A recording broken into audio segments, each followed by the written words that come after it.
on the field here playing North Andover to win the championship and ended up in the Super Bowl. But you know, they wrote stuff to say to the kids, and it was, you know, it was good. You know, they told them what they needed to do to get the job done. Yeah, they did. Yeah. So now, who was that again? That was texting? Chris Splinter and George Alexandra. Chris is at Harvard. Yeah. George is playing at Curry, and Evan Bunker's tearing things up at Trinity. So the three of them are playing well. They were our captains, and I can remember the Thanksgiving Day game because it was Dave Dyer, the Eagle Trib. He wrote a piece on why North Andover was going to win. Yeah, it was like, and we were 4-0, and we were good, and we came out and we kicked their butt, and you know, and that, you know, Dylan, I was saying, he gave a great talk at halftime. He's a great leader. He's one of the best leaders I've ever seen, and he is the, you know, I used to say about Hunzinger, he's the heart and soul of the team. Yeah, yeah. That's Dylan has really taken that over, and we had said to him before the season, you know, a lot of young kids. We're good, but we got a lot of young kids or kids with not much experience, and you got to be a leader out there, and you got to be, you know, they're going to be, you know, we go up against classical and English, and you get into these championship games. You need someone that's just going to take over, and he does. That hit on the first play, you know, I mean, that set the tone. I mean, you really, you know, you say that, you know, that first play, the first hit. I mean, could we have asked for anything better? Right in front of their bench, it was just awesome, you know. But that's what he's been doing all year, and you've seen him. But you know, I said last week, I mean, he is making ferocious hits. Yeah. And I know I've said it, but Eric Bunker's working with us, who was at Amherst, and Evans at Trinity, and they were both great offensive and defensive players. But Eric said to me, he goes, "Coach, we love defense, but we really loved offense." Yeah, of course, right. This guy, Dylan, it's like, you know, he just loves blocking and tackling.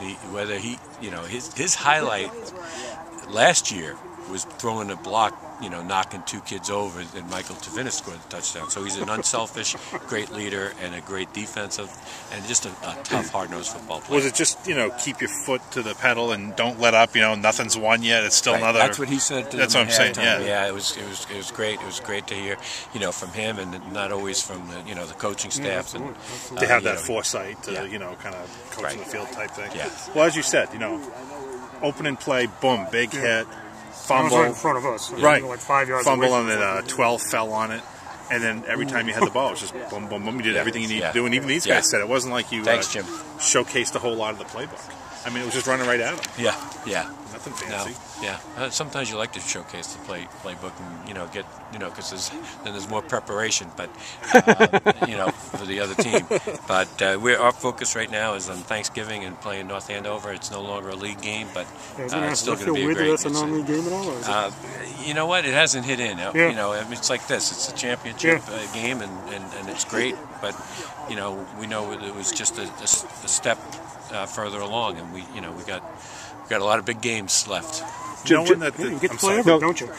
Is your defense, is it really stepped up the last couple of weeks, or is this something that's been part of your game? We've been playing well, but you know, we've been really stepping up because you know, and people that come will say we're pretty quick to the ball, and you got to see how McKenzie is because he didn't break his leg, did he? No, you know, the doctor didn't think it was too bad, but because he was adamant about getting off on his own. I know, he ran off the field. He's a tough kid, and you remember his brother Keaton he was here tonight.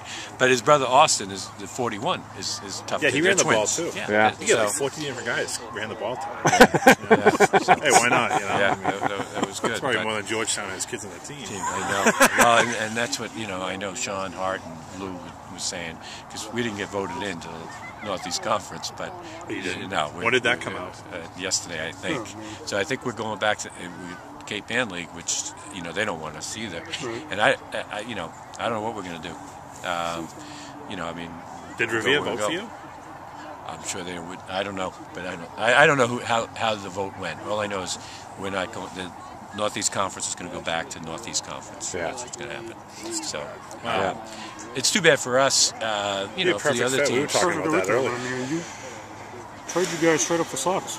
Right. That's a perfect fit for both of us. Right. Yeah. Because that Tier 3, I've seen a lot of those games this year. Those 16s. It's, you know, the four river rivals, Saugus and Winthrop. Yeah. They're knocking each other around. Okay. And it's been, you know, very good football. Thanks, guys. Great. Great. Great. Yeah. It's too bad, but hey, we'll worry about that in the next week or two. I'll tell you, because you got to, like Peabody's in Division 1. Right. They got to, by December 21st, they got to apply to go down. Right. And but we don't even know where we're going to be. Well, I was going to ask you, knowing that there's all this uncertainty coming up, for right now, how does it feel to win this league as you know you're going out? I mean, the championship is great, and it feels, it's awesome. That's it's what the kids worked for, and we tell them they won this in December, January, February, March, April, May, June, July, and August. Right. They worked their butts off. That our team works as hard. I mean, we really do believe that in the off season in our weight program, their kids are working as hard as anyone around. No one outworks us, I don't think. And I know that there at 6 o'clock in the morning, we have 40, 50 kids lifting, Monday, Wednesday, and Friday at 6 throughout the year. I get the sense too, Jim, that the two losses you had this year, opening the Lowell, and then when Beverly came here, you guys seem to be much better after those games. Well, learned from both games. We did, and Mackenzie Cashin is was major, because that was his first game as a running back. Yeah. And Dylan, we didn't have Tavinis. Right, for the Beverly game. Both games. We didn't have Dylan for the Beverly game. That's right. Yeah. But we didn't have Tivy for the first two games, and the first game was we did not play well. We played all right defensively because Lowell just beat Andover. I mean, they can score points. Yeah, that's a good. I've seen NA. They scored 49 and 56. Right. I mean, I feel 42. They lost to Tewksbury. Yeah. But we'll worry about all that stuff later. Right now, we'll just go in and celebrate a championship, and it's nice. Between the Cape